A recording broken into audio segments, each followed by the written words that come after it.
Saluto il gruppo di preghiera Raio de Luz.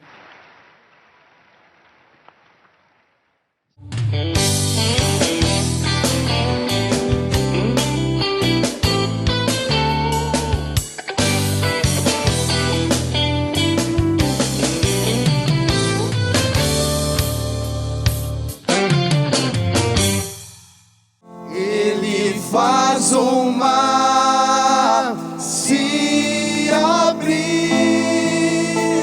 sinto teu poder fluir em mim, Deus de milagres, te adorar é o meu prazer. Soberano, canta pro Senhor.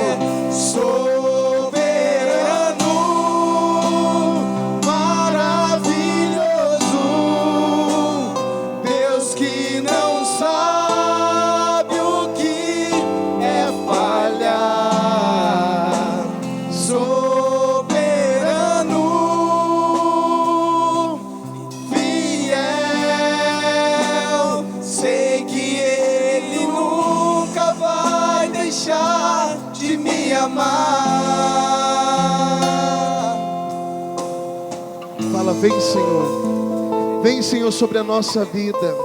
Seja soberano, Senhor. Nós acreditamos e confiamos, Senhor, que o Senhor fará, Senhor. Está fazendo maravilhas. Sei que não deixa de nos amar, Senhor. Vem, soberano Deus, sobre a história do Raio de Luz. Vem, soberano Deus, sobre cada um de nós, sobre nossa família, Senhor. Adentra a nossa casa, adentra a nossa história, Senhor. Nós te clamamos, Senhor. Vem colocar o seu trono em nosso meio, Senhor. Que não sejam os nossos egoísmos, Senhor. Que não sejam as nossas tristezas, Senhor, a se colocar no meio da nossa vida, Senhor. Mas seja o seu trono, Senhor. Vem com o teu Espírito Santo nesse momento, Senhor. Move-nos para a tua graça, Senhor. Move-nos, Senhor, para ti, porque tu és o soberano. Nós te clamamos, Senhor. Prepara a nossa vida, Senhor, para recebê-lo no centro do nosso coração, Senhor.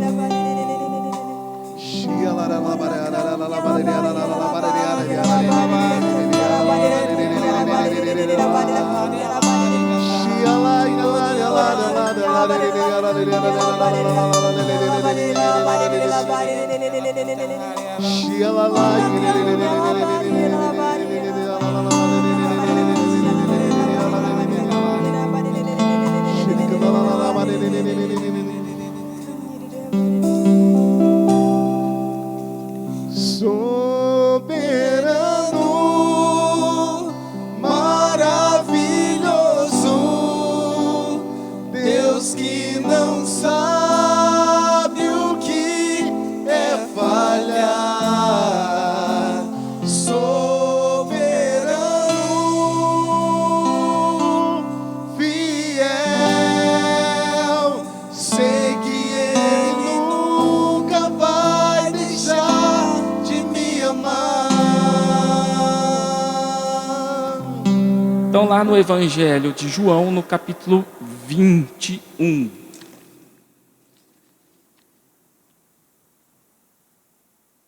Diz assim: depois disso, Jesus apareceu de novo aos discípulos à beira do lago do Tiberíades.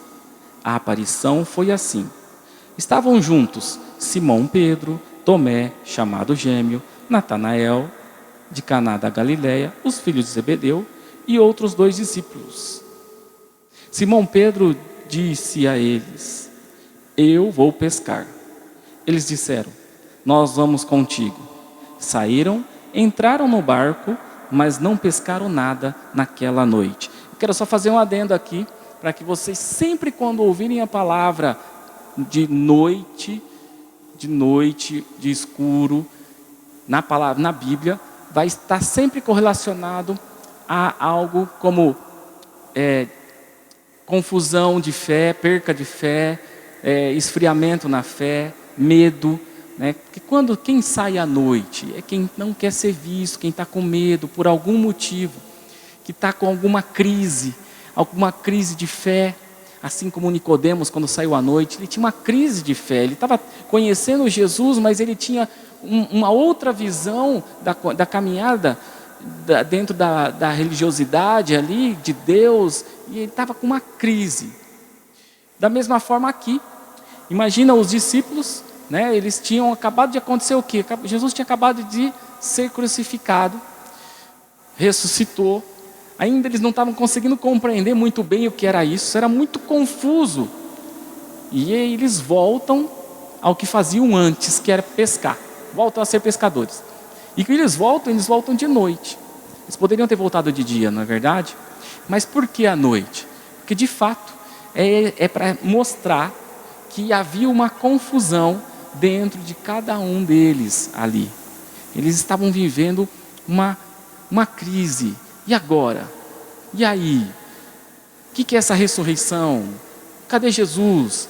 E tudo aquilo que nós vimos. Então devia ser uma confusão. Para nós hoje é muito fácil talvez compreender, mas naquele momento para eles era bem difícil. E aí eles voltam, e Pedro, como um grande líder, ele fala: eu vou pescar. Os outros falam: eu vou também, né? Vai atrás dele. Pedro tinha uma liderança natural, e ao voltar, os outros voltam também. E aí, continuando na palavra, já de manhã, olha só, já de manhã, ou seja, peraí, algo já está acontecendo aqui. Primeiro porque era noite, estava escuro, agora já é de manhã. De manhã é um novo dia, de manhã é um novo acontecimento, é de manhã que Jesus ressuscita, é de manhã que as mulheres vai lá, pode ter sido outro momento, mas é de manhã que as mulheres vão lá no túmulo e veem que Jesus não está lá, que o anjo diz: olha, não está. É um novo dia, uma manhã, a luz que está nascendo, o sol que está surgindo, uma nova esperança. Nossa, sabe quando você acorda e vê assim o sol, aquele nascer do sol, e fala assim: nossa, que lindo, tem o dia todo hoje, algo novo na minha vida para acontecer, hoje vai ser bom, vai ser fantástico, e você sai todo feliz da vida, porque algo extraordinário, ou de serviço, alguma coisa de maravilhoso de acontecer, amanhã, a parte da manhã. Então já de manhã, algo muito interessante para acontecer. Jesus estava na praia, mas os discípulos não sabiam que era Jesus. Ele perguntou: filhos, tende alguma coisa para comer? Responderam: não. Ele lhes disse: lança a rede à direita do barco e achareis. Olha só, até aquele momento eles não tinham pescado nada, né? E aí, lança lá. Eles lançaram porque ouviram a voz de Jesus, mesmo não o reconhecendo ainda, mas eles ouviram a voz de Jesus. E ouvindo, eles obedeceram à voz de Jesus e lançaram. Quando lançaram a rede, não conseguiam puxá-la para fora por causa da quantidade de peixes. Então, o discípulo que Jesus mais amava disse a Pedro. O discípulo que Jesus mais amava era o próprio João, né? Ele está dizendo, né? Jesus amava mais eu. Não sei se amava mesmo, mas ele pelo menos achava, né? Imagina você assim, ó, Jesus é mais meu amigo, falando para o seu amigo do lado, né? Jesus me ama mais, né? É mais ou menos assim, né? João, é meu melhor, ele ama muito mais eu, né? Até porque eu que fiquei até com ele até no final lá na cruz. Vocês tudo correram, né? Então, meu é melhor, meu amigo.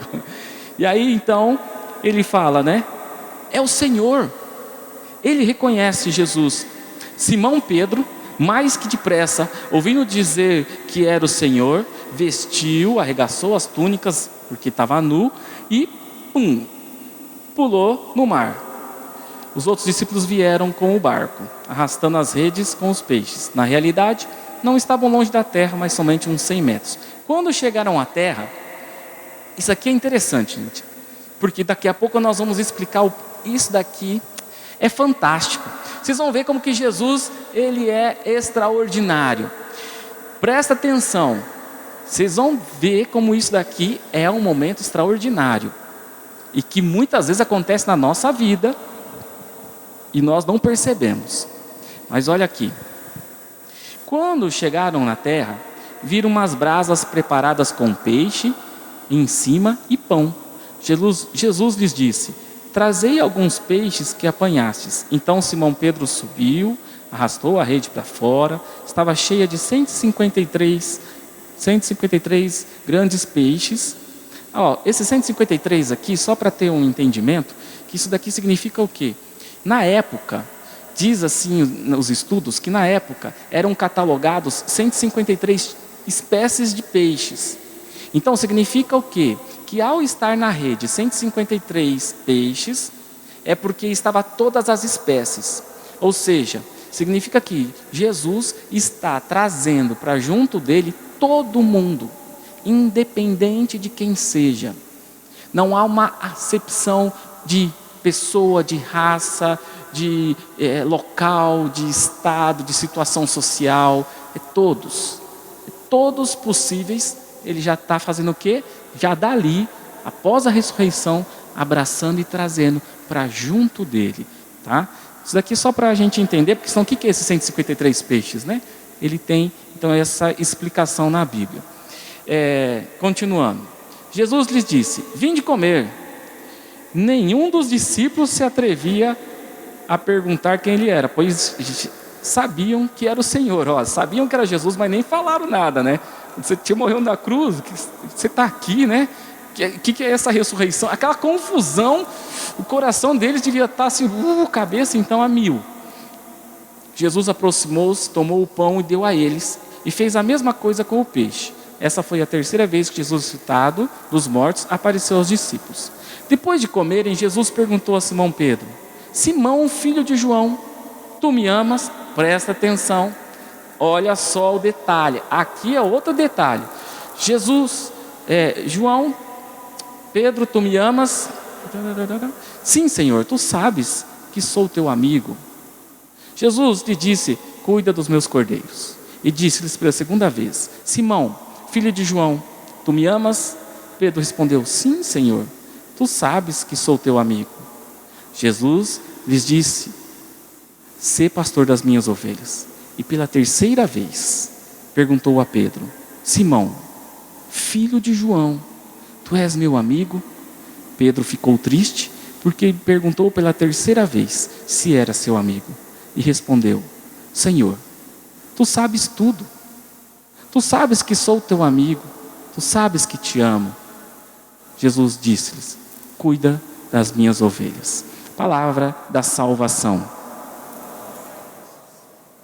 Olha só, que interessante, presta atenção aqui, para nós entendermos bem aquilo que eu falei, presta atenção nesses detalhes. Para a gente entender esse detalhe, nós precisamos viver o momento, nós precisamos fazer um comparativo, viver um momento antes e depois. Sabe aquele negócio que o povo hoje gosta muito, quem mexe com rede social, né? Eu quero fazer o antes e depois, por quê? Porque mostrar a transformação dá resultado, não dá? Imagina quando as pessoas veem a transformação na sua vida. Dá resultado. Por quê? Porque as pessoas veem que isso é verdadeiro, é real. Então, quando a gente mostra, a gente atesta, a gente vê que é verdadeiro. Quando você consegue enxergar em mim uma transformação, e talvez os mais próximos da minha vida vão conseguir enxergar, e os mais não me conhecem ainda não conseguem ver tanto. Mas dentro da sua história, os mais próximos conseguem ver a sua transformação quando você tem uma experiência de estar nessa rede dos 153, de estar nesse local na beira da praia. E aí, esse antes e depois é atestado. E antes e depois do quê? Existe um ponto. O ponto é a ressurreição. E eu quero que vocês marquem isso no coração, na mente, na veia, no seu caderninho, no seu diário, onde quer que seja, para você nunca mais esquecer na vida. E se você precisar relembrar, deixe escrito num lugar bem visível. O ponto primordial e principal da nossa fé, aonde nós temos que balizar, é a ressurreição. A ressurreição é o ponto central do cristianismo. O cristão, ele vive e ele existe por causa de Cristo, mas que realizou o plano de salvação e que a ressurreição é o cume de tudo isso para dizer o quê? Você é eterno. Você nunca mais vai morrer. Você não precisa ficar vindo em outras vidas para uma purificação. Não, você só tem uma. Cuide bem dela. Porque aqui é uma fase. E a outra fase é lá na morada celeste, aonde Jesus mesmo diz: eu vou lá para preparar a morada para que você, para que nós possamos chegar lá. Então a ressurreição é esse ponto central. E aí nós vamos pegar então um ponto um pouco antes e esse ponto que nós estávamos agora, que é um pouco depois da ressurreição.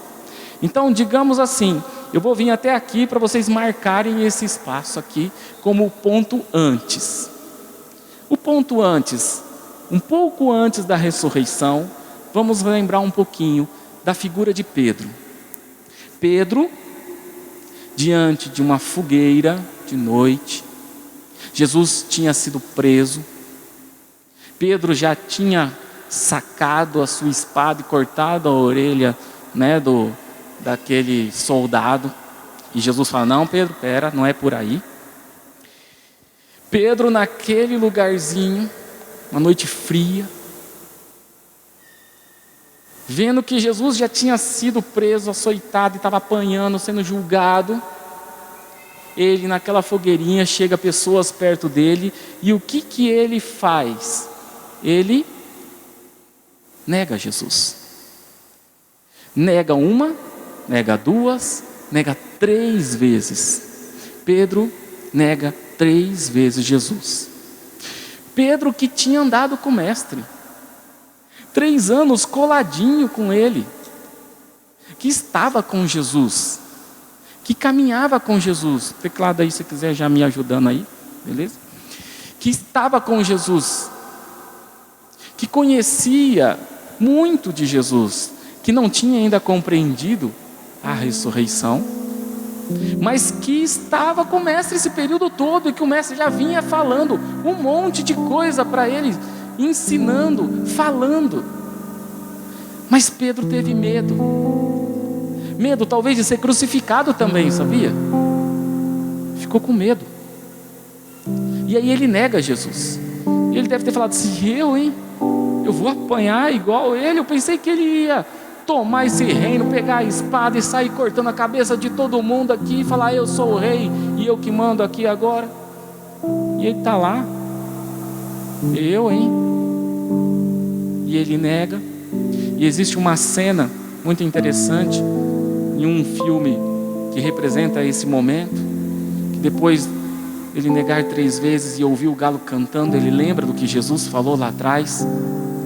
Naquele momento passa Maria, a mãe de Jesus, naquele sofrimento de mãe, por aquele momento que ela vivia. Ele chora, não consegue nem falar com ela e sai correndo e vai embora.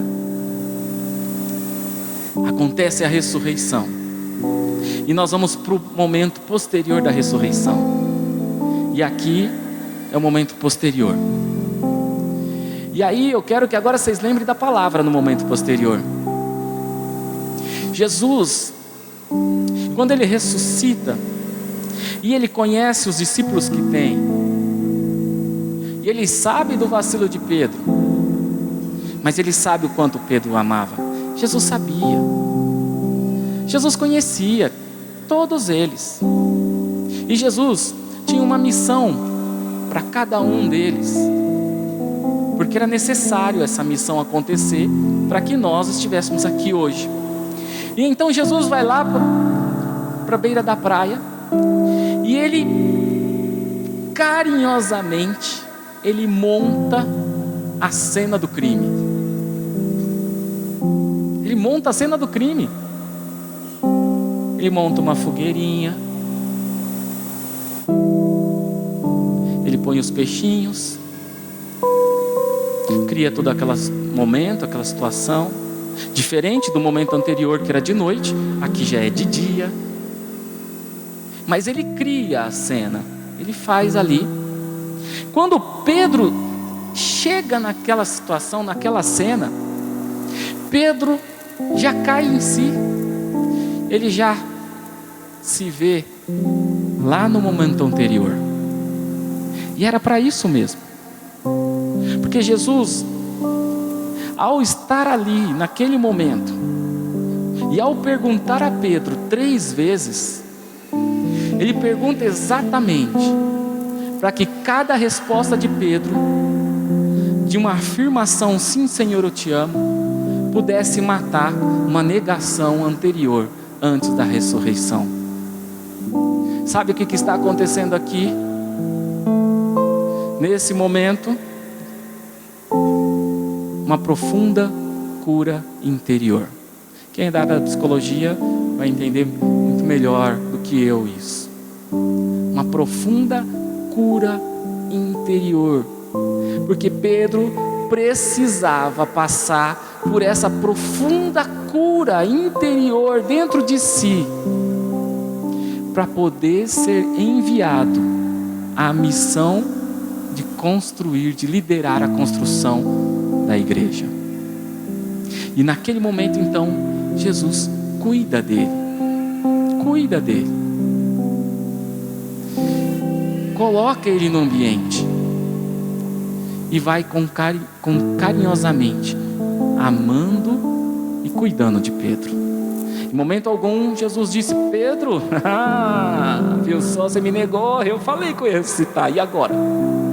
Eu estou aqui. Em momento algum, pelo contrário, Jesus resgata. E ao resgatar Pedro, ele está resgatando todos os outros, porque Pedro tinha liderança, e ele está resgatando todos os outros junto com Pedro, e amando, curando. Pedro Sapequinha andou tanto tempo com o mestre e foi negar o mestre. Como eu disse, eu olho para a minha história de mais de 30 anos de caminhada e vejo as várias vezes, as muitas vezes, e assim como Pedro, quantas vezes eu neguei Jesus? Porque eu tenho medo. Eu tenho medo. Eu tenho medo de ficar enfermo. Eu tenho medo do câncer. Eu tenho medo. Eu tenho medo de perder meu emprego, de talvez não conseguir sustentar minha casa. Eu tenho medo. Eu tenho medo de carregar muitas cruzes, apesar de saber que para chegar até Jesus eu preciso carregar as cruzes, mas eu tenho medo. Eu tenho medo de perder minhas filhas, de perder meu filho, de perder minha esposa, meus pais, mesmo sabendo que não há morte, mas sim ressurreição. Mas eu tenho medo. Eu sou fraco. E olhando para a minha fraqueza, eu vou entendendo a fraqueza de Pedro. E eu vou projetando para mim e vendo que muitas vezes os meus medos e que o mundo vem exatamente jogando em cima de nós nos faz correr de Jesus.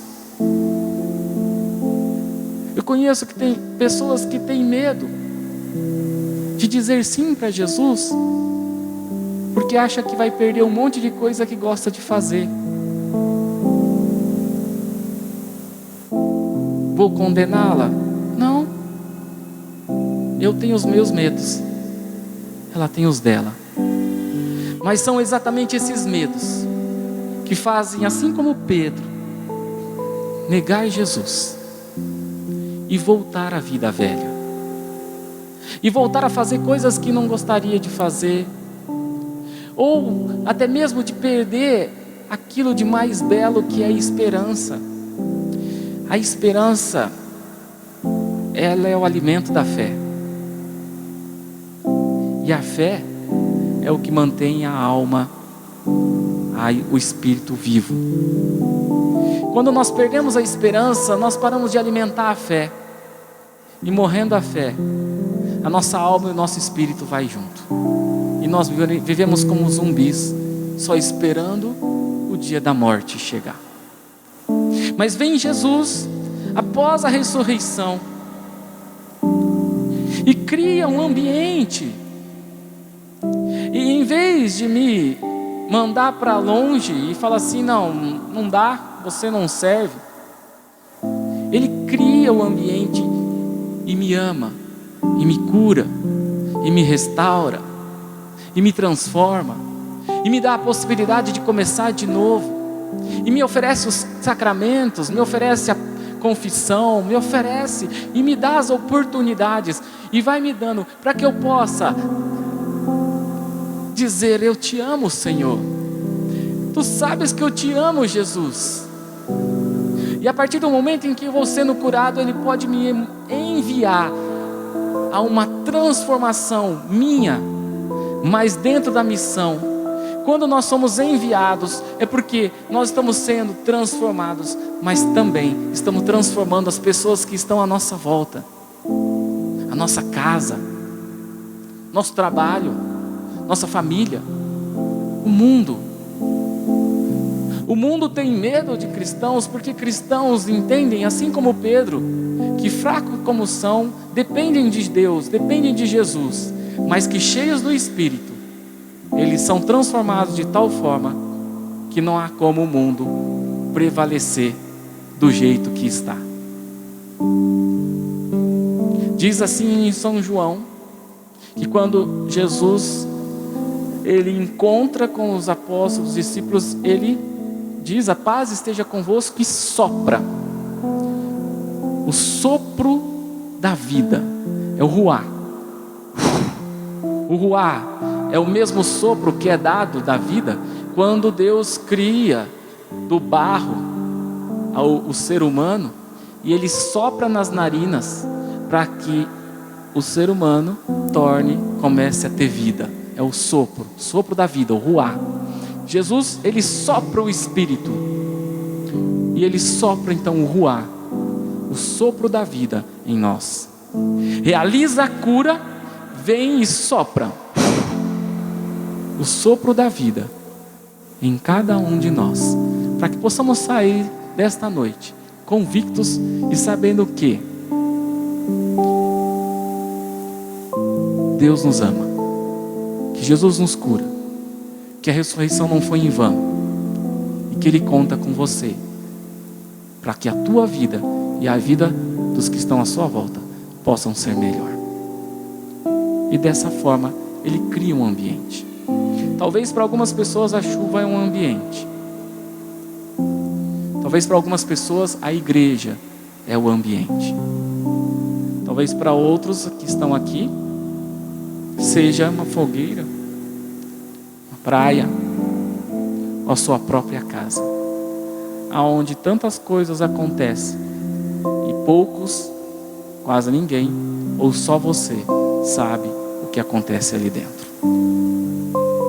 Mas Jesus quer te levar exatamente para esse ambiente esta noite, para te curar, te amar, te restaurar, te fazer de novo e poder soprar o sopro da vida, o sopro, o ruá nas suas narinas.